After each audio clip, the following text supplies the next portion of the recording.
très contente qu'on soit tous réunis aujourd'hui pour cette conférence sur un sujet du coup qui nous tient particulièrement à cœur puisqu'on va parler des problématiques liées à l'extraction des métaux et du coup la raison pour laquelle nous on a choisi le recyclage. Cette conférence elle est organisée par Or du Monde, donc pour ceux qui ne nous connaissent pas, Or du Monde est une joaillerie éthique, pionnière sur ces questions puisqu'on est les premiers joailliers français à avoir certifié la provenance éthique de nos diamants et de nos gemmes. Puisqu'on travaille tous nos bijoux à la main dans notre atelier parisien en circuit court et qu'on a fait le choix dès nos débuts, et c'est un peu la raison qui nous amène ici aujourd'hui, de travailler exclusivement avec des métaux recyclés, de l'argent, du platine, de l'or.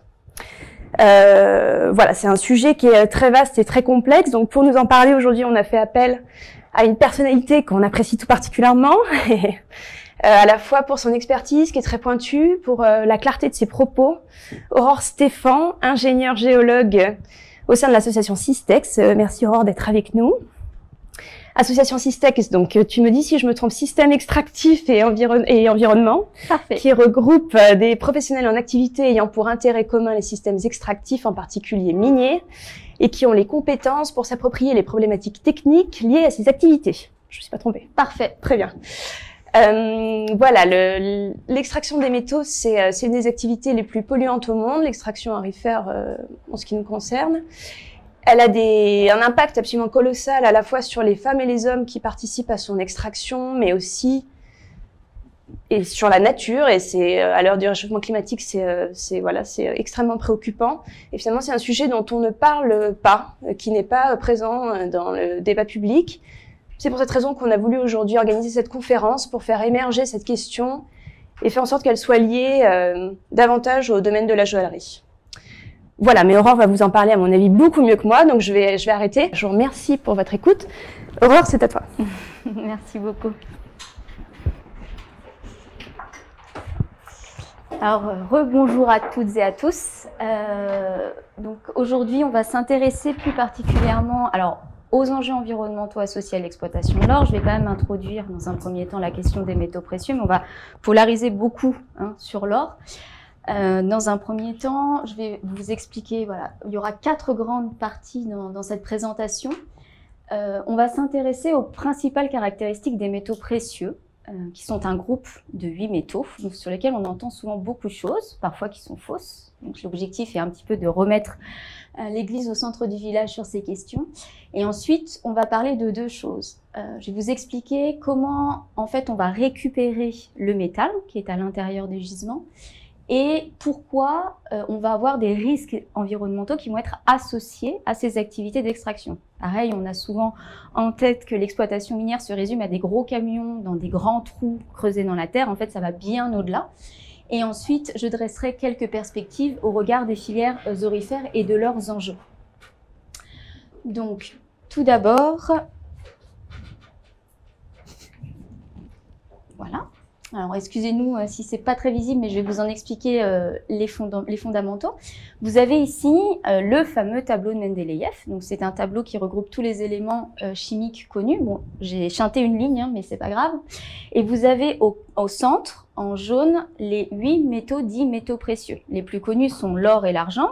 Margot en a parlé ensuite, il y a le platine. Et le platine, en fait, fait partie d'un groupe qu'on appelle les platinoïdes. Il y en a donc 6 à l'intérieur. Platine et son petit frère, le palladium.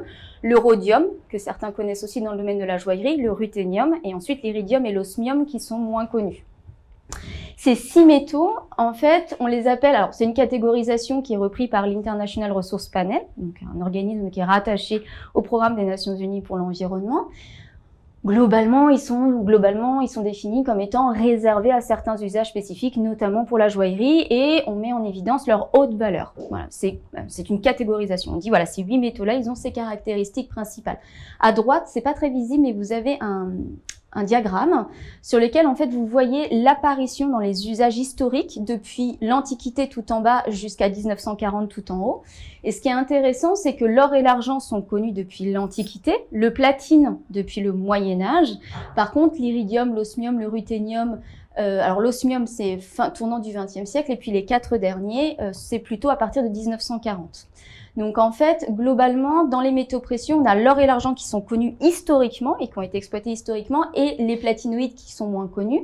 C'est aussi lié à leur forme, c'est-à-dire qu'en fait, l'or et l'argent peuvent se trouver, on en reparlera tout à l'heure, sous forme native, c'est-à-dire qu'on va trouver le métal en tant que tel, visible et facilement accessible, ce qui justifie le fait que historiquement, l'or et l'argent aient fait partie des substances qui étaient les premières à avoir été exploitées. Et alors, au niveau des principales caractéristiques, globalement, ce qu'il faut retenir, j'ai cherché ici les principales propriétés, c'est-à-dire ce qui fait de ces métaux-là des métaux extraordinaires ou spécifiques par rapport aux autres. Ce qui caractérise l'or et de très loin, c'est le fait que ce soit le plus malléable et le plus ductile de tous les métaux. Voilà, c'est sa grande caractéristique. Il est bon conducteur de l'électricité, mais il l'est beaucoup moins, par exemple, que le cuivre, et de la chaleur, mais il est beaucoup moins, par exemple, que le cuivre ou l'argent. Au niveau des usages que vous voyez ici, donc en fait, vous avez 55%, ce sont des données de 2021, 55% de l'or est utilisé dans la joaillerie, donc ça, ce sont les statistiques mondiales. Vous avez ensuite à peu près un quart qui est réservé aux investissements, donc au système bancaire. Vous avez à peu près 12% qui est en réserve de banque centrale. Et enfin, vous n'avez que 8%, in fine, qui rentrera dans les usages dits industriels, parmi lesquels on compte notamment le dentaire, le médical, l'ornement et aussi l'électronique.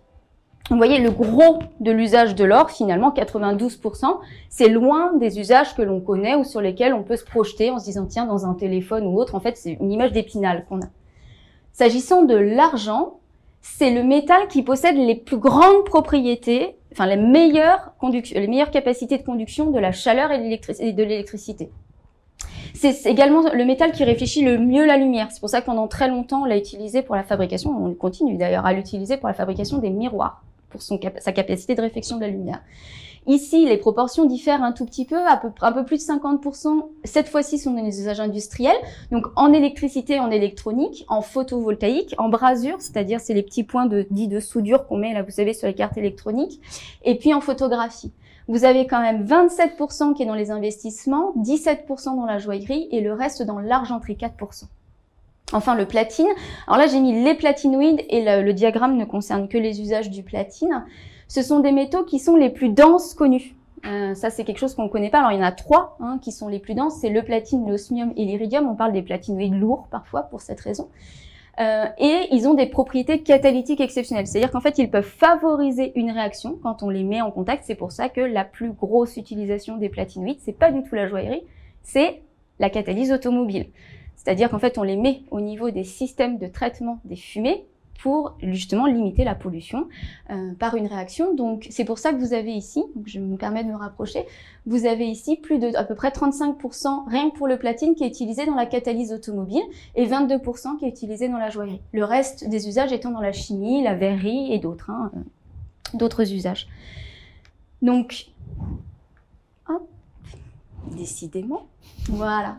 Alors, ça, c'était pour un peu les généralités sur les métaux précieux. Donc, on le dit souvent à Systex parce qu'on a aussi des images d'Épinal sur les quantités. Donc, je le dis, je le répète, je vais le dire à toutes mes conférences pour les 25 prochaines années. Les métaux sont rares. C'est une généralité absolue. 5 font exception dans tous les métaux. Donc, tous les métaux que vous avez vus précédemment, là, sur le tableau de Mendeleïev, il y a 5 qui font exception, que sont le fer, l'aluminium, le titane, le manganèse et le magnésium. À part ces 5-là, ils sont généralement rares. Ce qui fait qu'on a eu un espèce de sentiment d'abondance en croyant qu'on avait plein de métaux, un peu comme les hydrocarbures. Si vous voulez, c'est complètement faux. Les métaux sont rares. Et vous avez donc du coup à droite des teneurs, c'est-à-dire la concentration de métal dans les gisements exploités. Je vous les ai mis par groupe. Vous avez tout en haut du panier les métaux les moins rares, ceux que j'ai listés précédemment, notamment le fer ou l'aluminium. Dans un gisement, vous pouvez avoir, allez, on va dire à peu près 30% de votre gisement, de la zone que vous allez exploiter, qui va être le métal d'intérêt. Quand vous commencez à aller dans les métaux qui sont assez connus, alors notamment les terres rares qui sont très abondantes, c'est 5 à 10% dans les gisements, c'est vraiment très riche. Le nickel, le cuivre on est à 0,3 à 2%, c'est les teneurs en exploitation actuellement. Vous avez le cobalt 0,01 à 1%. Et vous avez l'uranium 0,1 à 0,3. Donc ça, c'est les teneurs d'exploitation. C'est-à-dire que tout ce qui n'est pas l'uranium, le cuivre ou le cobalt sera donc, on est d'accord, jeté. Et dans ce monde-là, vous avez en bas les 3 métaux qui nous intéressent, en fait en l'occurrence les 8. L'argent, on est de 10 à 1000 grammes par tonne. Ça, c'est les teneurs qu'on exploite. Les platinoïdes, donc platinoïdes tout compris, hein, donc le groupe D6, parce qu'en fait le groupe D6 c'est souvent ensemble. C'est très rare d'avoir un gisement où vous n'avez que du platine ou que du palladium. En général, si vous avez du platine, vous avez un peu de palladium et vous avez tous les petits copains. Et donc là, on est à 5 à 15 grammes par tonne. Et pour l'or, on est de 0,5 à 20 grammes par tonne, sachant qu'on s'accorde pour dire que sur les 400 gisements d'or qui sont actuellement en exploitation dans le monde, on est autour d'une teneur de 1 gramme par tonne. C'est le chiffre qu'on retient en général. Donc, quand dans les médias, la prochaine fois que vous ouvrez un journal ou vous regardez une vidéo et qu'on vous parle des métaux rares qui sont nécessaires à la transition, vous constaterez quand même qu'on ne vous parle jamais des plus rares, c'est-à-dire l'or, l'argent et les platinoïdes. C'est eux, en l'occurrence, qui font partie des plus rares métaux sur la planète. Mais on n'en parle pas parce qu'on les exploite massivement et qu'il y a des enjeux économiques qui sont majeurs derrière. Alors, ces teneurs qui sont très faibles, alors malheureusement on voit pas trop bien sur les photos, je m'en excuse, mais en fait il faut se rappeler du coup ce qu'est un minerai, parce qu'on a des images d'Épinal, un peu comme, alors souvent je dis soit les 7 nains, soit le Seigneur des Anneaux. Pour ceux qui connaissent le Hobbit, vous avez premier épisode de Hobbit, moi je suis une grande fan du Seigneur des Anneaux, je l'avoue. Et alors vous avez une grande image, vous voyez, vous savez dans le tout premier volet du Hobbit, vous avez ces mineurs qui vont trouver l'Arkenstone, pour ceux qui connaissent, et ils vont arriver, vous avez des parements énormes d'or et de pierres, et vous les voyez, en fait, ils prennent le métal pur et les pierres pures, etc. Alors, on n'est pas du tout là-dedans, hein. Oula, non, ça marche que dans le Seigneur des Anneaux, ça. Donc, en fait, un minerai, ce que nous, on exploite, enfin, ce que les gens exploitent dans les gisements, c'est un ensemble de petits cristaux les uns contre les autres. Donc, un ensemble de minéraux, vous voyez. Et donc, en fait, chaque petit grain, vous aurez des grains différents et ces petits grains, il y aura certains grains qui vont contenir le métal qui vous intéresse. Donc en fait, les métaux, ils sont pas en général sous forme pure. Alors vous avez des cas, hein. Vous avez du métal, vous avez des petites pépites d'or, par exemple, des petits parements d'argent pur, un petit peu de platine. Parfois c'est rare, mais on a aussi un petit peu de platine natif. Mais en l'occurrence, dans les gisements, en fait, par exemple l'or, où on va prendre par exemple le cuivre, c'est le plus facile, il va s'associer avec d'autres atomes. Donc le cuivre va s'associer avec l'oxygène ou avec le soufre, ça va faire un petit minéral, un petit grain brillant. Et puis il va y avoir d'autres grains comme ça. Et nous, ce qu'on va aller chercher, c'est déjà le grain qui contient le cuivre. Vous voyez, donc on va pas aller chercher du cuivre, on va aller chercher un oxyde de cuivre, un sulfure de cuivre, un carbonate de cuivre. Mais on n'ira jamais chercher du cuivre, quoi. Le cuivre pur, natif, on en a de très rares cas, mais ce sont un peu des exceptions géologiques. Donc ça, c'est du point de vue des teneurs. Alors après, on va rentrer dans le détail, puis après, j'arrête de vous embêter sur les formes, mais c'est pour vraiment bien vous faire comprendre. Je vais vous donner cet exemple sur l'or, mais c'est aussi valable pour l'argent et c'est aussi valable pour les platinoïdes. Donc, en gros, à droite, vous voyez, vous avez la belle pépite. Donc, des belles pépites. Puis après, vous rentrez à l'intérieur du minerai, vous commencez à avoir des petits filonnets. Puis plus vous allez à gauche, plus vous trouvez des tout petits grains. Vous voyez? Jusqu'à une taille qui va être, on va dire, à tout petit peu après 75 microns. Vous voyez, là, j'ai une séparation, je me permets ici. Vous voyez, hop, ici, il y a la petite loupe avec les tout petits points. Et là, je suis à 75 micromètres. Donc, 75 millièmes de millimètre. Là, dans ce monde-là, on est dans ce qu'on appelle l'or libre. C'est-à-dire que l'or va se présenter sous forme c'est des atomes d'or sur des atomes d'or sur des atomes d'or. Vous voyez, vous n'avez pas d'oxygène, de cuivre, de machin, de rien du tout. Vous avez or plus or plus or plus or. Ces petites paillettes, à un moment donné, elles sont tellement fines, donc inférieures à 75 en général microns, donc millième de millimètre. À un moment donné, elles sont tellement fines qu'on les voit plus. Vous voyez, enfin, si vous me dites, si à l'œil nu, vous voyez du 75 millième de millimètre, moi personnellement, même si je suis pas stigmate, mais enfin quand même quoi. Non, on dit l'hypermétrope pour les gens qui voient pas bien, c'est ça. Excusez-moi pour. Et donc ça, c'est ce qu'on appelle l'or libre. C'est-à-dire qu'en fait, c'est l'or, vous voyez, libre, c'est parce qu'on peut le libérer, on peut le sortir de là. Si vous broyez finement la roche et que vous prenez des tout petits doigts, comme les miens, parce que j'ai des petites mains, vous séparez le grain d'or, le grain de roche, le grain d'or, le grain de roche. Ok, on fait comme ça. Le deuxième monde, ce qu'on appelle l'or lié. Cette fois-ci, l'or, il est plus atome d'or plus atome d'or plus atome d'or, font une toute petite pépite d'or. L'or va être à l'intérieur, à l'échelle atomique d'un minéral. Et ça, c'est ce qu'on exploite énormément actuellement. C'est-à-dire que cette fois-ci, vous avez un minéral, donc par exemple un sulfure de fer et de cuivre, ou un sulfure de fer. Donc vous avez déjà un minéral, un petit grain qui contient fer, soufre, ou fer, cuivre, soufre, fer, cuivre, soufre, fer, cuivre, soufre. Et à l'intérieur, de temps en temps, plutôt qu'à d'avoir un atome de cuivre ou de fer, vous allez hop, avoir un atome d'or. Ça, c'est ce qu'on appelle l'or lié. Vous avez aussi des associations. Donc, par exemple, or tellure, or bismuth, peu importe, or argent bismuth, voilà. Or antimoine aussi. Et ça, c'est ce qu'on appelle l'or lié. Et il faut vraiment que vous gardiez ça en tête parce que ça va vous expliquer comment ça se passe aujourd'hui l'exploitation industrielle de l'or. Si vous avez ce schéma or lié, or libre, vous comprendrez toute la suite. Vous remarquerez quelque chose d'intéressant. Ici, vous avez à 75 microns, vous avez ici la possibilité de broyer, c'est-à-dire que à partir de 75 microns, on va être obligé de broyer la roche pour récupérer l'or. Même si l'or est libre, il faut quand même broyer finement la roche. Et vous avez quelque chose ici qui est amalgamation sur l'or libre. Et je vais en reparler tout à l'heure, mais gardez ça. C'est-à-dire que l'amalgamation, le fait de traiter l'or avec du mercure, c'est pour ce qu'on appelle l'or libre. Et ça va être très important pour la suite. Alors une fois qu'on a compris qu'en fait l'or il était avec soit à l'intérieur de minéraux, soit sous forme de toutes petites paillettes à l'intérieur du minerai, forcément on a dit qu'il y avait plein d'autres éléments. Et donc ça va être important pour la suite parce que du coup l'or n'est pas tout seul. Puisqu'on a dit, il y a plein de petits grains et plein d'éléments. Et en général, c'est vrai que les gisements d'or se caractérisent, et les gisements de métaux précieux en général. Mais ceux d'or en particulier se caractérisent, ils ont plein d'éléments associés. Beaucoup d'éléments associés.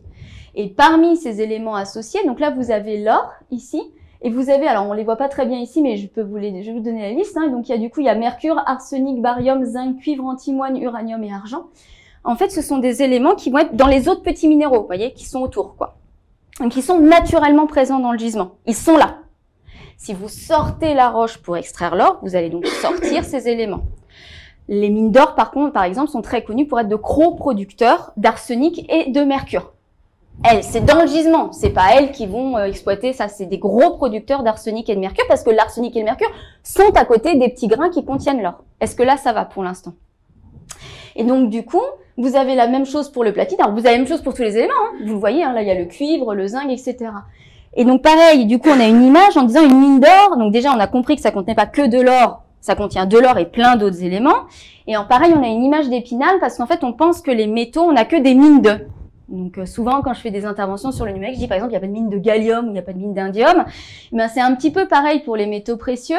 Un tiers de l'or qui est produit par les mines du monde, c'est pas des mines d'or, en l'occurrence. C'est principalement des mines de cuivre, de plomb ou de zinc qui contiennent de l'or.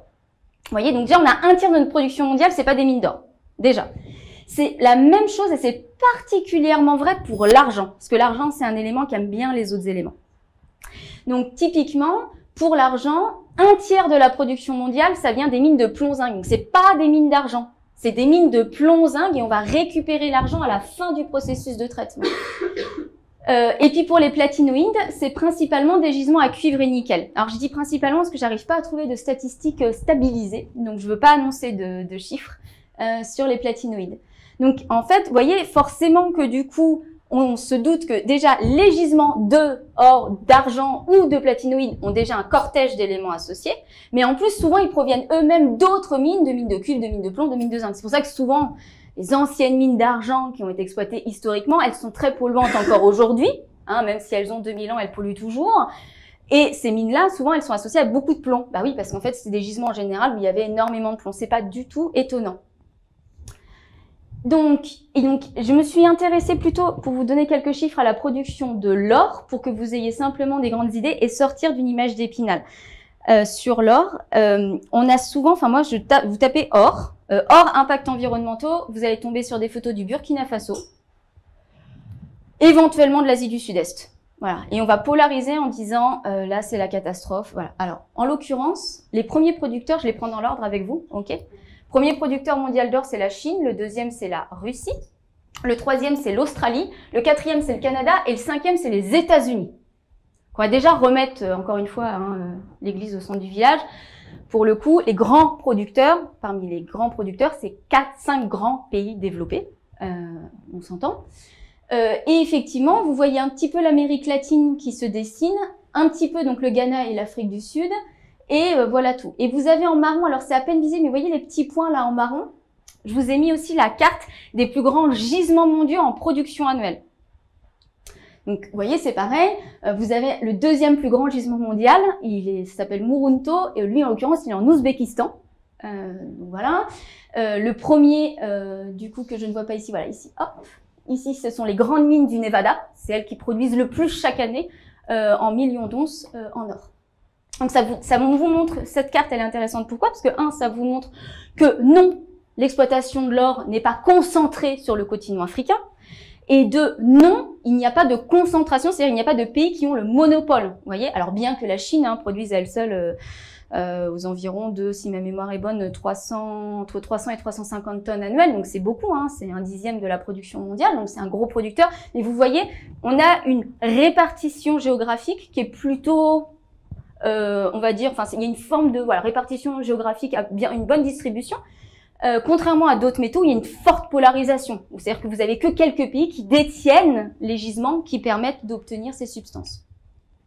Et autre chose aussi sur l'or, c'est que on a une impression, en fait, comme on sait que l'or est exploité depuis l'Antiquité, on a l'impression, en fait, que l'or est une vieille substance. Vous voyez, qu'on a toujours un peu exploité de façon continue tout au long de l'histoire de l'humanité. C'est absolument faux. Actuellement, le World Gold Council, donc qui est la grande instance sur l'or à l'échelle internationale, elle estime qu'on a exploité à peu près 205 000 tonnes d'or. Ça, c'est ce qu'on en total actuellement. Ça, c'est les chiffres de 2021. Cette quantité d'or, les 2/3, c'est toujours le World Gold Council, on les a produits ces 50 dernières années. Les 2/3, ces 50 dernières années. Donc l'accélération de la production de l'or est un phénomène récent à l'échelle, bien sûr, de l'humanité. Autre chose qu'il faut avoir en tête, c'est comme le métal or est très dense et qu'on en produit certes beaucoup, mais il est quand même assez dense. Eh bien, en fait, on se rend compte que les 205 000 tonnes, donc tout l'or qu'on a produit depuis le début de l'humanité, tiennent dans un cube de 22 mètres de côté. Pour ceux qui connaissent Paris, vous pouvez comparer avec l'Arc de Triomphe. Tout l'or du monde qui a été produit depuis le début de notre histoire tient dans un cube de 22 mètres de côté. Alors, gardez ces chiffres en tête quand je vais vous montrer les impacts de l'exploitation. Et c'est important d'avoir en tête aussi que 1/3 de cette production, donc de tout l'or qu'on a produit, viennent d'un pays. Donc il y a bien eu historiquement un phénomène de concentration. C'est une zone qui est au cœur de l'Afrique du Sud qui s'appelle le Witwatersrand. Et l'Afrique du Sud a été ainsi le premier producteur mondial d'or pendant 102 années consécutives, jusqu'en 2007 où elle a été dépassée par la Chine. Aujourd'hui, vous l'avez vu, l'Afrique du Sud est le 10e producteur d'or mondial. Mais historiquement, c'était le premier producteur. Et puis vous voyez, ça a duré pendant 102 années. Est-ce que ça va pour l'instant, pour la mise en place des métaux? C'est bon? Super. Alors, du coup, maintenant, je vais vous expliquer le processus de récupération.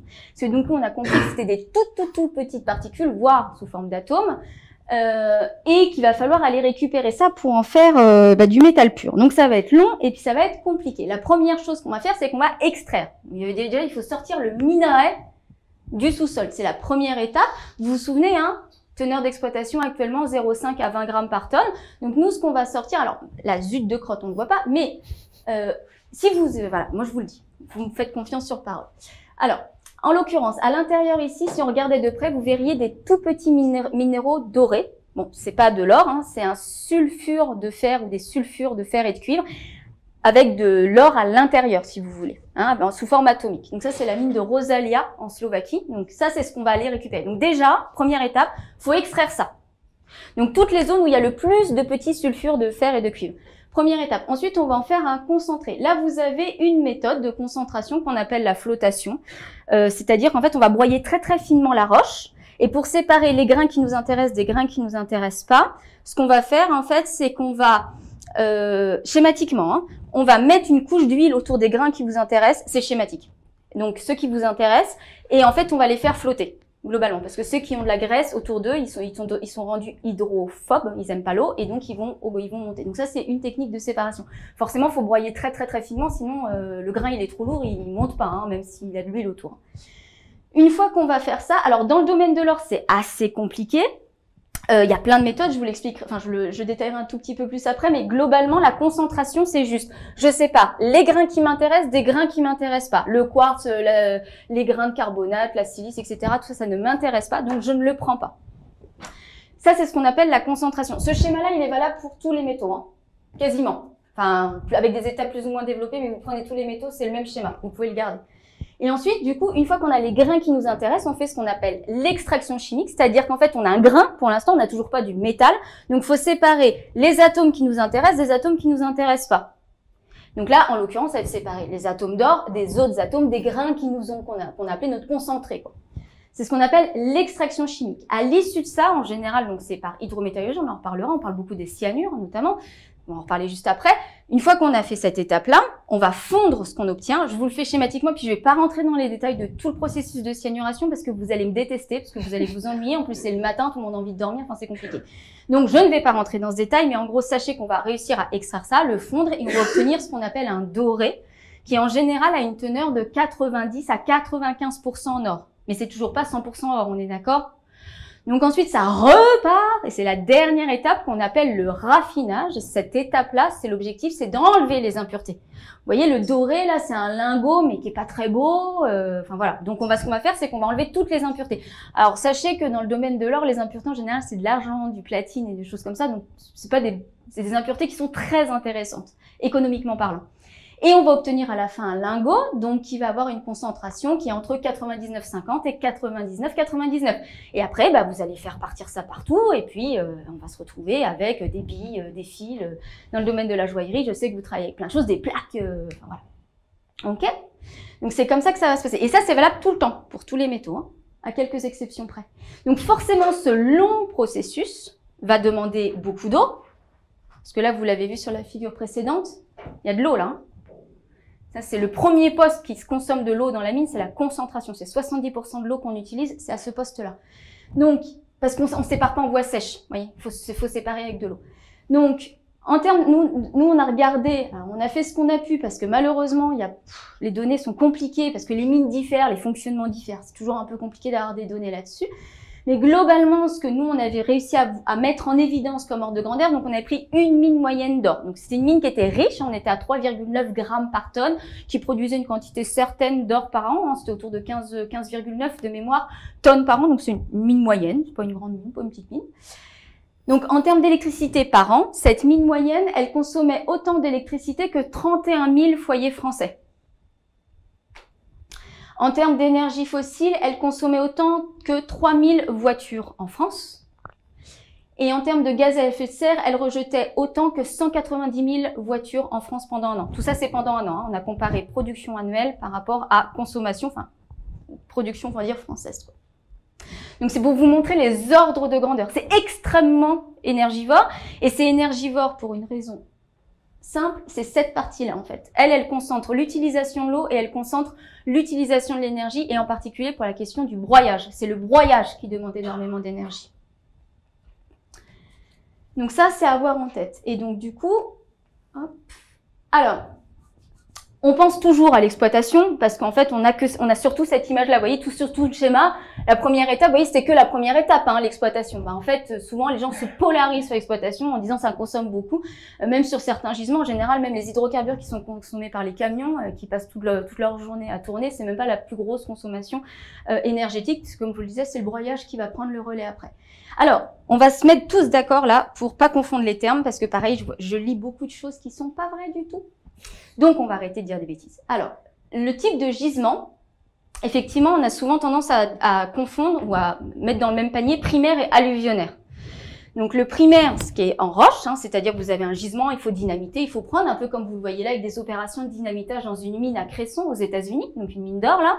Donc, voilà, on va prendre en roche. Schématiquement, l'alluvionnaire, c'est qu'en fait, ce gisement, il a été érodé au fur et à mesure des temps géologiques et on a créé un nouveau gisement qui est constitué de grains dans lequel, effectivement, on a concentré l'or. Et en général, c'est ce que vous voyez d'exploitation dans des cours d'eau, dans des plaines alluviales, etc.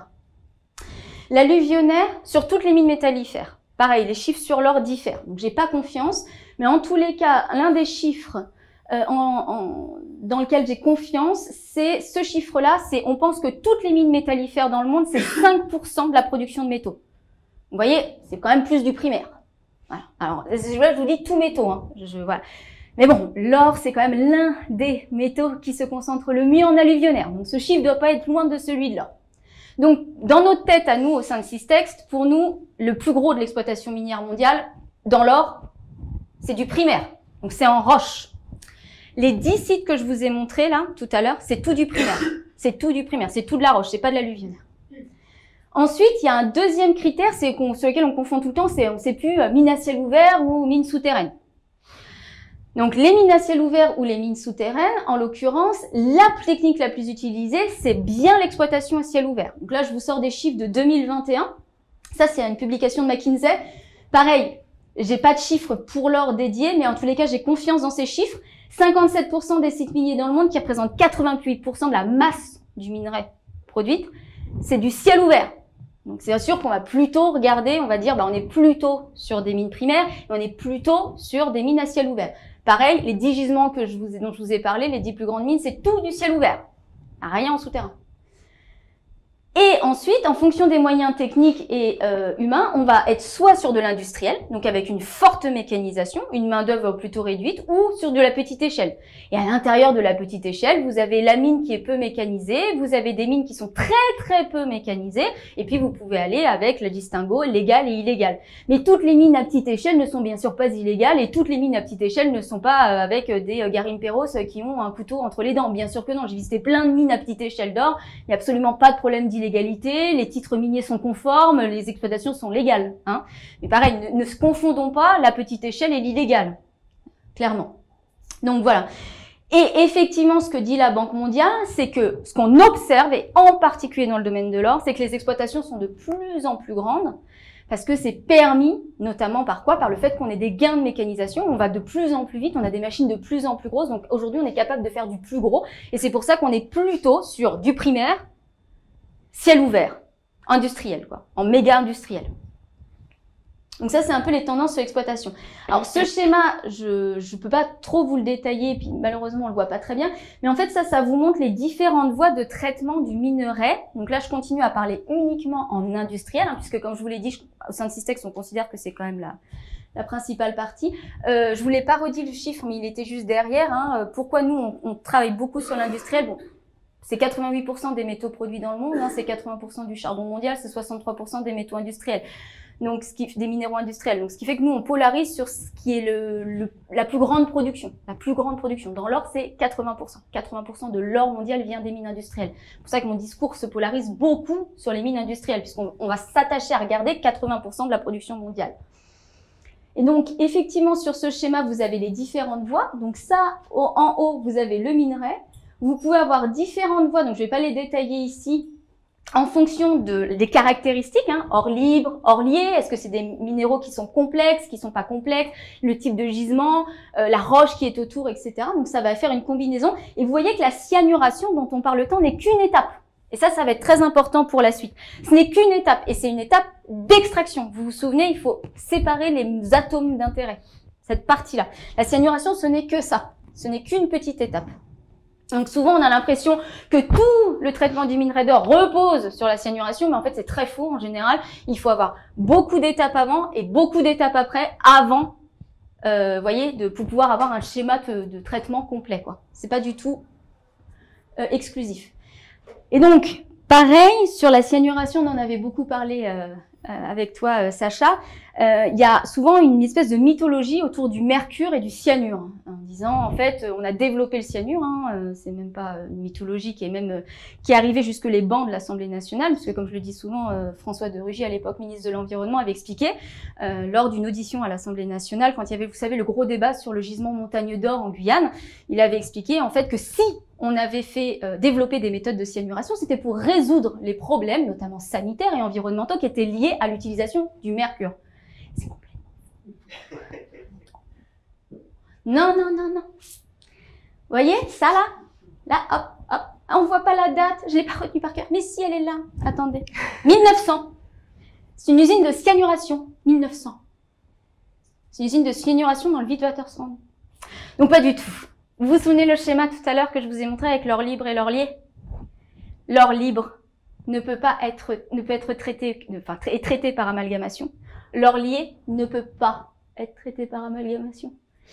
Quand on est arrivé dans les années 1870, 80 et qu'il y avait un engouement majeur pour l'or, on est en plein développement du Witwatersrand, c'est-à-dire qu'on est en plein du boom minier de l'Afrique du Sud, et bien on commence à arriver en profondeur avec des gisements qui sont complexes. Et donc on traite avec le mercure, mais ça marche plus. On appelle des chimistes qui nous aident. Alors, ils nous avaient d'abord aidé avec une autre méthode, la chloration, hein, qui continue à être utilisée notamment pour les platinoïdes, c'est-à-dire qu'on va utiliser des eaux chlorées pour traiter le minerai. Et en fait, ça marchait pas très bien non plus. On était sur des taux de récupération qui étaient autour de 55-60%. C'était vraiment décevant. Donc, on a appelé les chimistes. Les chimistes sont venus à la rescousse. Ils ont dit, on a trouvé la substance, les cyanures. Donc, on a commencé à développer la cyanuration en 1890. Et n'en déplaise à notre ex-ministre de l'Environnement, ça n'a rien à voir avec des considérations écologiques. C'est tout à fait économique, hein. Ça n'a absolument rien de philanthropique. Et donc actuellement, grâce au cyanure, vous pouvez avoir des taux de récupération qui sont élevés. C'est-à-dire que vous pouvez récupérer jusqu'à 95% de l'or et vous pouvez descendre sur des teneurs très très faibles. C'est-à-dire des teneurs qui vont autour de 0,2 grammes par tonne. On peut arriver à récupérer ça encore. Donc c'est ça qui est intéressant. C'est intéressant économiquement. Voilà. Donc globalement, ce qu'il faut retenir, c'est comme je vous disais, je vais pas vous expliquer tout le concept parce que c'est long, hein, un processus de cyanuration. Mais en gros, une fois que vous avez donc extrait votre minerai, vous l'avez traité, enfin pré-traité, mais éventuellement broyé ou autre, ce qu'on va faire, c'est qu'on va avoir besoin d'isoler l'or. Hein. Comme je vous disais, il va falloir parfois aller chercher les atomes. Souvent dans leur lit, on va devoir chercher de l'atome. Donc c'est le cyanure en fait qu'on va mettre pour séparer ça. En fait, on va créer ce qu'on appelle des complexes socio-oro-cyanurés. En gros, schématiquement, le cyanure va se coller. C'est très schématique, mais ça vous donne l'idée aux atomes d'or. Ça va faire un complexe. Et ce complexe-là, on va le récupérer dans des eaux. Et à la fin, on va obtenir l'or final. Voilà. 80% de l'or mondial est traité par cyanuration. Donc, c'est pas un petit chiffre, quoi. Et donc, l'un des développements assez récents et qui se développe de plus en plus, c'est la lixiviation en tas. Donc en fait, on s'est dit, bon, schématiquement, si vous voulez, d'habitude, on faisait ce qu'on vous l'avez vu tout à l'heure, sur des cuves, c'est-à-dire ce qu'on appelle la lixiviation statique. C'est-à-dire, on met le minerai, on met le cyanure, on touille, et le cyanure et l'or vont se coller, schématiquement. Et on s'est dit, on va, pour les gisements à faible teneur, où on a des gros tonnages, c'est-à-dire on a des très très gros cycles, mais avec plein de petites particules dispersées, et on ne sait pas trop comment faire. Ce qu'on va faire, en fait, c'est qu'on va faire de la lixiviation en tas. Donc, c'est-à-dire qu'on prend la roche, on fait des tas, donc on fait l'inverse, hein, ce que vous avez enlevé du trou, vous en faites des montagnes à côté, et vous faites percoler du cyanure, des eaux cyanurées dessus, comme des arroseurs agricoles, vous voyez. Du coup, ça va, cette lixiviation en tas, vous avez ici un diagramme que Systext a fait en 2021, vous voyez, elle augmente. Ça, c'est pour l'or, ça, c'est pour le cuivre et ça, c'est pour l'uranium. Et en fait, cette méthode, elle l'augmente et elle a des impacts majeurs. Alors déjà, vous voyez un arroseur agricole avec des eaux cyanurées? Vous le mettriez dans votre jardin, vous? Nous, on met ça dans la nature. Alors, on va me dire, oui, mais vous exagérez, Madame Stéphane, parce qu'en fait, non, on met pas d'arroseur agricole. On met en fait des petits fils qui longent le dépôt, puis ça fait du goutte à goutte. Comme sous les... Vous savez, maintenant, ils ont fait ça de plus en plus pour économiser l'eau. Bon, alors certes, alors déjà les arroseurs agricoles ils continuent parce qu'il y a des cas où en fait on met pas les petits fils, on s'embête pas et on continue et d'ailleurs ça fait des jets d'eau cyanurée pour lesquels les riverains se plaignent parce que parfois ils ont des nuages d'eau cyanurée qui se décalent. Donc ça c'est une réalité. Donc effectivement de plus en plus on fait ça, mais il n'empêche qu'on a des montagnes qui sont dans lesquelles on va faire percoler. Quand je dis des montagnes, c'est des dépôts qui peuvent aller jusqu'à 300-400 mètres de haut. La Tour Eiffel c'est 300 mètres. Donc c'est vraiment des monstres de roches sur lesquels on fait percoler des eaux cyanurées. Vous n'avez une incapacité totale à gérer les effluents, les écoulements qui sont liés à ça. C'est normal. Je veux dire, faut pas imaginer des miracles. On fait ce qu'on peut hein, dans le domaine industriel. Hein. On fait pas de miracles encore. On fait déjà des petits miracles. Donc ça, c'est déjà une première problématique qui est liée à la question aurifère. Et donc globalement, ce qu'il faut retenir, et c'est valable pour tous les métaux, mais c'est particulièrement valable pour l'or, et pour l'argent et pour les platines, mais c'est vraiment particulièrement valable pour l'or, c'est qu'on va créer des quantités énormes de déchets. Vous l'avez compris, si vous avez 1 tonne et que vous avez, allez, bonne teneur, 5 grammes par tonne, si vous prenez 1 tonne de roche, que vous la sortez, que vous la traitez, que vous la cyanurez, que vous enlevez 5 grammes, il vous reste 1 tonne. Vous ne pouvez pas faire autrement. C'est sûr et c'est certain. C'est pour ça qu'on va générer des quantités impressionnantes de déchets, donc 2 grands domaines, soit les stériles, c'est-à-dire au moment où vous extrayez le minerai, vous commencez déjà à traiter le minerai qui va partir à l'usine et le minerai qui vous intéresse pas. C'est le monde des stériles, c'est-à-dire les matériaux qui ne sont pas suffisamment minéralisés pour partir à l'usine à être traités. Et vous avez le monde des résidus qui sont liés à tous les déchets qui vont suivre les étapes que je vous ai montrées. La concentration et l'extraction. Et autre problème majeur que nous avons, il faut que je comprenne qu'il faut que j'appuie dans cet sens-là, mais je pense qu'à la fin de la présentation, j'aurai compris, je pense. Et autre problème majeur qui est très souvent sous-estimé, vous vous souvenez, la roue que je vous montrais tout à l'heure avec tous les éléments associés, on parlait de mercure, d'arsenic, etc., de plomb, de zinc, de cuivre, d'antimoine et que sais-je encore. Et bien en fait, une fois que vous avez fait des trous, que vous traitez, que vous creusez soit en souterrain, soit en ciel ouvert, il y a de l'eau. Vous ne pouvez pas empêcher. L'eau était avant. Elle était là avant. Donc ce qui va se passer, c'est que vous allez créer des vides sur lesquels on va faire circuler de l'eau. Donc vide. Par exemple, ici, vous avez une mine à ciel ouvert. Hein, vous voyez, l'eau, elle remonte, elle se remet à son équilibre. Là, vous allez en fait créer des vides qui soient en souterrain ou en ciel ouvert, où l'eau va circuler. Avant, l'eau était là, mais l'eau n'était pas en contact avec qui? Avec l'oxygène. Donc, ce qui va se passer, c'est qu'une fois que vous avez fini de creuser, que vous avez exploité, vous allez créer des circulations d'eau qui vont lécher, si vous voulez, les parements qui contiennent de l'arsenic, du plomb, du zinc, etc. Et donc, du coup, vous allez vous retrouver avec des jus, alors souvent, qui est assez associé à l'or, c'est les jus acides, mais il y a aussi des jus salins ou des jus neutres contaminés, enfin, vous en avez plusieurs, des drainages miniers. Et donc, du coup, ça va circuler. Et alors après, ça c'est incontrôlable, hein, des mines, enfin des nappes qui se développent, donc on appelle ça un aquifère minier, qui se développent et qui sont en interaction avec d'autres nappes, c'est complètement incontrôlable. Les pollutions sont majeures, ce sont des pollutions diffuses. Donc ça c'est un gros problème qui est lié à la mine. Alors toutes les mines, mais la mine d'or en fait partie. Et du coup, effectivement, alors, comme je vous disais, tout ce que je vous dis concerne souvent tous les métaux, mais ce qui différencie clairement l'or des autres filières, c'est le fait qu'on les traite au cyanure. C'est la grande différence. Hein. On utilise aussi du cyanure de sodium dans d'autres industries métalliques, mais je ne détaillerai pas ici, c'est plus à la marge. En tous les cas, la grande différence, c'est celui-là. Hein. On estime que chaque année, 1 milliard de tonnes de minerais est traité par cyanuration. C'est la plus grande quantité de matière qui est chimiquement traitée à l'échelle internationale, tout secteur industriel confondu. Donc c'est gigantesque. Et vous avez de multiples risques technologiques, que je ne détaillerai pas ici, mais pour lesquels on pourrait rentrer dans le détail, qui sont liés à l'utilisation de cyanure. Ça, on est bien d'accord. Donc, c'est vrai que c'est une particularité de l'or par rapport aux autres industries. Et du coup, ce qui va poser un problème, c'est que vous voyez ici, vous avez des grands dépôts de résidus de mines d'or en haut au Nevada, en dessous au Suriname. Donc ce sont des grandes surfaces. Faut vous imaginer, il faut stocker des millions, des centaines de millions, voire des milliards de tonnes. On parlait 1 milliard de tonnes par an. Donc c'est des quantités qui sont gigantesques. Vous pouvez même pas vous rendre compte des ordres de grandeur. Ça, c'est des photos aériennes. Voilà, vous allez sur Google Earth si vous voulez voir. Et donc, du coup, forcément, il y a une partie des déchets et de tous ces résidus qui, effectivement, eux, ne contiennent pas de cyanure, mais vous en avez une grande quantité qui contient des cyanures. Alors, pareil, je pourrais rentrer dans le détail parce que Systex s'est intéressé à des méthodes qui sont dites d'atténuation naturelle pour limiter les concentrations en cyanure, etc. Je vais pas rentrer dedans parce que ça, c'est un chapitre en soi sur les questions de toxicité de cyanure. S'il y a des questions là-dessus, je reviendrai naturellement vers vous. Mais en l'occurrence, ce sont des effluents qui sont assez problématiques. Et du coup, de façon... Vous avez vu, hein, ça rentre pas. Hein. C'est incroyable. Et l'or, alors l'or, il détient souvent la première place de plein de choses. Et dans les premières places qu'il tient, il tient notamment le fait il tient la pole position des substances qui menacent les forêts. Parce que forcément, hein, les mines, ils se développent en particulier en domaine forestier. On estime que, donc ça c'est des données de la Banque mondiale de 2019, 1/3 de la couverture forestière mondiale est menacée par les mines. 1/3, je le répète, comme ça on l'a tous entendu ce matin, 1/3 de la couverture forestière mondiale est menacée par des mines. Et à l'intérieur de toutes ces grandes mines qui se développent, 1/3, du coup, 1/3 de ces mines qui menacent l'espace forestier, c'est uniquement pour de l'or. Toutes substances confondues, sachant que là-dedans, ils incluent le charbon, l'uranium, le fer, le cuivre, le cobalt, enfin bon. Donc vraiment, il tient une pole position. On estime ainsi que 47% des mines d'or, donc à peu près la moitié, se situent en milieu forestier. Et on estime également que 47% donc des MFA, hein, c'est-à-dire les mines à grande échelle qui sont en système forestier, enfin en milieu forestier, sont dans des forêts à forte valeur écologique. Donc il y a un risque majeur à la fois pour la forêt, le monde forestier, mais aussi pour les écosystèmes privilégiés au sein de ces milieux forestiers.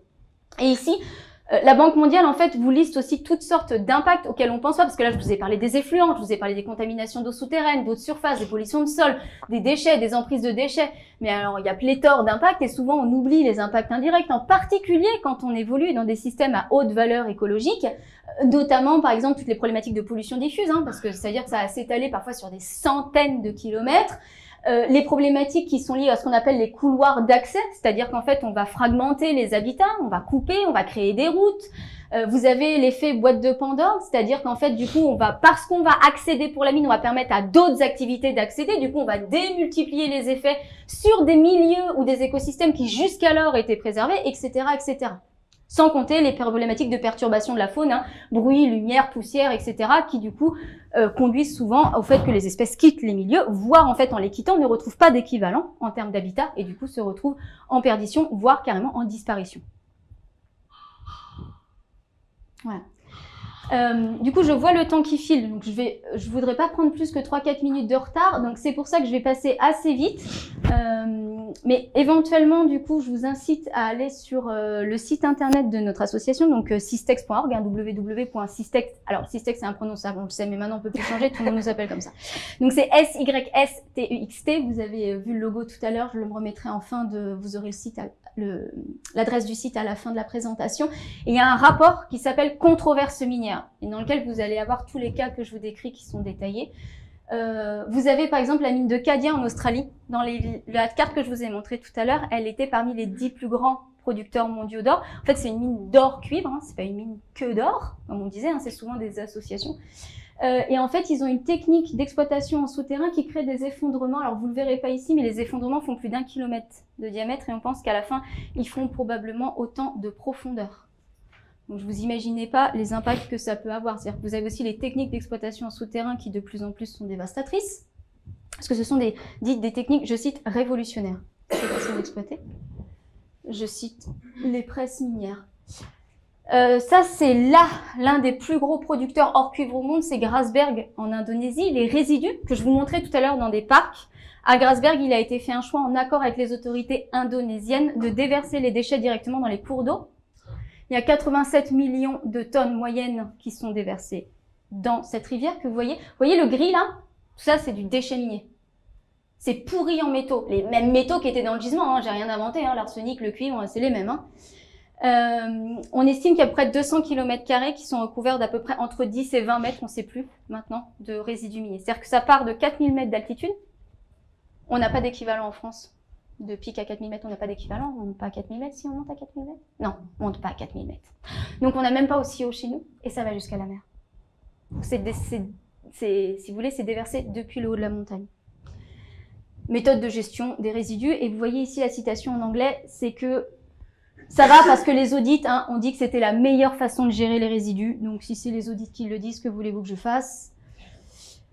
Autre cas, vous êtes ici, alors pareil, on voit pas très bien, mais vous voyez les carrés là, tic, tic, tic. Vous voyez les trucs blancs là, blanc, orange et machin, tout ça c'est des dépôts de résidus anciens. Donc vous êtes en plein Johannesburg, vous êtes au cœur du fameux Witwatersrand qui a été exploité et qui continue d'ailleurs à être exploité.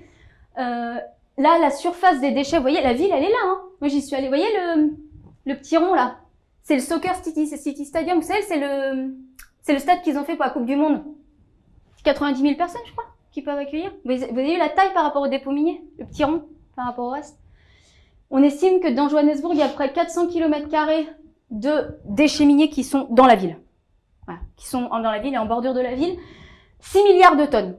Bon, essayez pas de voir ce que ça fait 6 milliards de tonnes. Moi, j'y arrive pas, personne n'y arrive, on sait pas, c'est trop gros. De toute façon, on a déjà dépassé les ordres de grandeur supportables. Et il y a énormément de drainage. Donc là, cette fois-ci, c'est plus les eaux qui rentrent dans les vides, c'est quoi? C'est les eaux qui percolent sur les dépôts et qui rentrent à l'intérieur de la nappe, hein, donc des aquifères naturels, ce qui fait en fait que l'eau de Johannesburg n'est pas potable. Et donc en général, on va la chercher au Lesotho, à 380 km de là. Donc il faut vous donner un peu les ordres de grandeur. Et puis dans les cas majeurs, alors on en parle beaucoup, mais vous voyez, j'ai voulu insister sur tous les autres phénomènes qui sont liés à des pollutions majeures et qui sont même beaucoup plus fréquentes que ceux dont on entend en général parler, c'est les ruptures de digues, c'est-à-dire que les stockages que je vous montrais finissent par rompre. On en a eu un très connu en Europe en 2000, qui est la mine de Baia Mare en Roumanie. Il y a 300 000 mètres cubes d'effluents cyanuré, en fait, le dépôt sur lequel ils mettaient leurs résidus, à un moment donné, a rompu. Si vous voulez, la structure qui devait retenir ces déchets-là a rompu. Et on a eu 300 000 mètres cubes d'effluents cyanurés qui sont partis, qui ont rejoint, en fait, donc c'était la Tisza, puis après, ça a rejoint le Danube, ça a traversé, alors là, vous le voyez pas forcément, mais en fait, ça a traversé toute une partie de l'Europe, ici. Et donc, en l'occurrence, ça a été la pire catastrophe en Roumanie. Les ruptures de digues, comme ça, il s'en produit 4 à 5 par an, majeures. Et on vous donne pas la peine. Alors là, effectivement, c'était particulièrement grave. Déjà parce que c'était en Europe, donc comme les Européens, c'est toujours plus grave que les autres. Et puis aussi parce que c'était des effluents cyanurés très riches en cyanure. Donc en fait, toute la vie est morte sur le passage de la vague, en fait. Tous les animaux sont morts. Mais des ruptures de digues de ce type-là, donc de ce type, hein, il y en a 4 à 5 majeures qui se produisent par an. Il y en a une le 11 septembre 2022 en Afrique du Sud. Une ancienne mine de diamants, ça a pété le 11 septembre 2022. C'était il y a quoi? 15 jours? Un mois? Non, c'était il y a un mois. Donc, au niveau... Alors, nous, ce qu'on fait au sein de Systext, c'est qu'on veut identifier les leviers majeurs. Parce que vous voyez les enjeux. Il y a 400 sites miniers dans le monde, les enjeux sont énormes, donc on essaye d'identifier les leviers majeurs. En priorité, parce que là, je vous ai pas parlé ni des impacts humains, je vous ai épargné pour ce matin, ni des impacts sanitaires, ni des impacts sociaux, ni des impacts politiques. Hein. Je fais l'impasse sur tous ces impacts-là, pour lesquels je pourrais vous faire une présentation tout aussi longue. Donc, à Systext, on s'est dit, sur le point de vue environnemental, qu'est-ce qu'on peut faire en priorité? Qu'est-ce qu'on peut faire en priorité au regard de tous ces impacts-là? En priorité, nous, on recommande 3 interdictions. C'est-à-dire les techniques qui sont les plus graves. C'est-à-dire celles qui vont nécessairement poser de problèmes et probablement des impacts très graves. Parmi lesquelles, la cyanuration. On ne peut pas faire de la cyanuration et ça se passe bien. Ce n'est pas vrai. C'est un leurre. Pareil, pendant la question des questions-réponses, je peux vous en parler pendant des heures.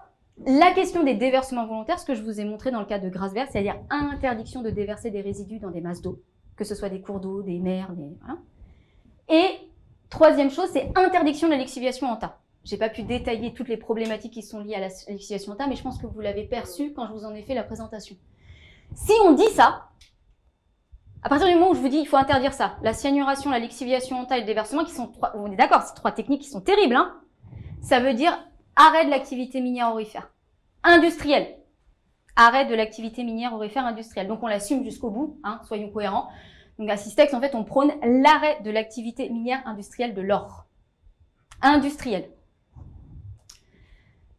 La question, il y a un deuxième enjeu sur lequel on s'est penché de plus en plus, c'est tout ce qui est meilleure pratique. C'est-à-dire les gens vous disent, ouais, mais nous on a des normes, on a des chartes, on a des bonnes pratiques, maintenant on fait de la mine verte, etc. Donc Systext a beaucoup travaillé là-dessus. Actuellement, le niveau, c'est 0.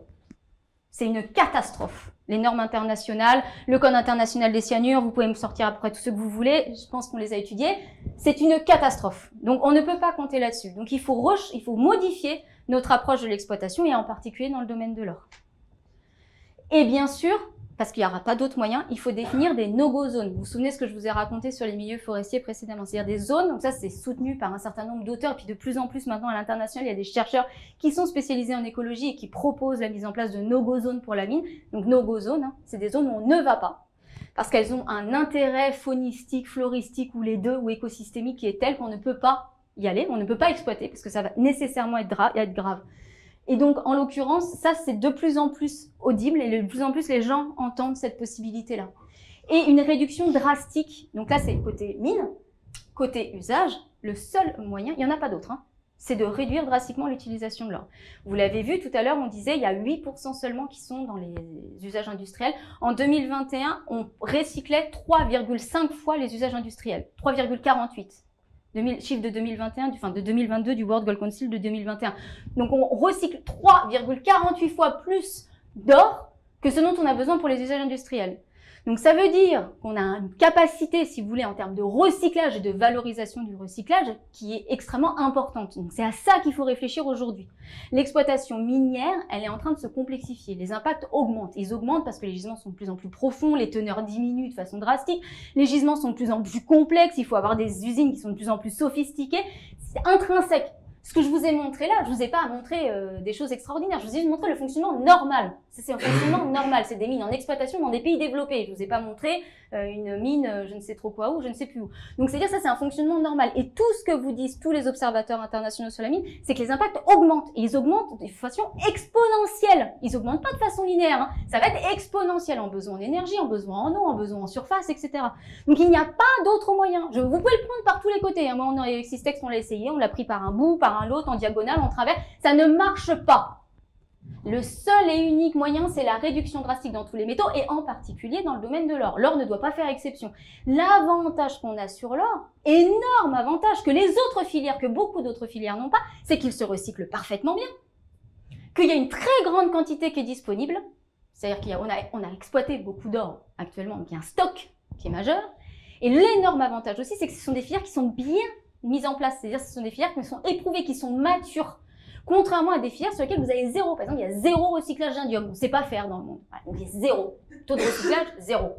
Donc, l'avantage de cette filière-là, c'est qu'elle nous ouvre les portes sur le recyclage. Donc, on n'a aucune bonne raison pour utiliser de l'or primaire. Il y en a zéro. Voilà, c'est zéro. Comme ça, je ne vais pas vous dire 0,1. C'est zéro bonne raison de prendre de l'or primaire. Forcément de l'or recyclé. Encore une fois, au regard des impacts industriels, parce que je n'ai pas rentré dans les problématiques qui sont liées à la petite échelle, compte tenu des ordres de grandeur que je vous ai donnés précédemment. Voilà. Merci pour votre attention. Bravo.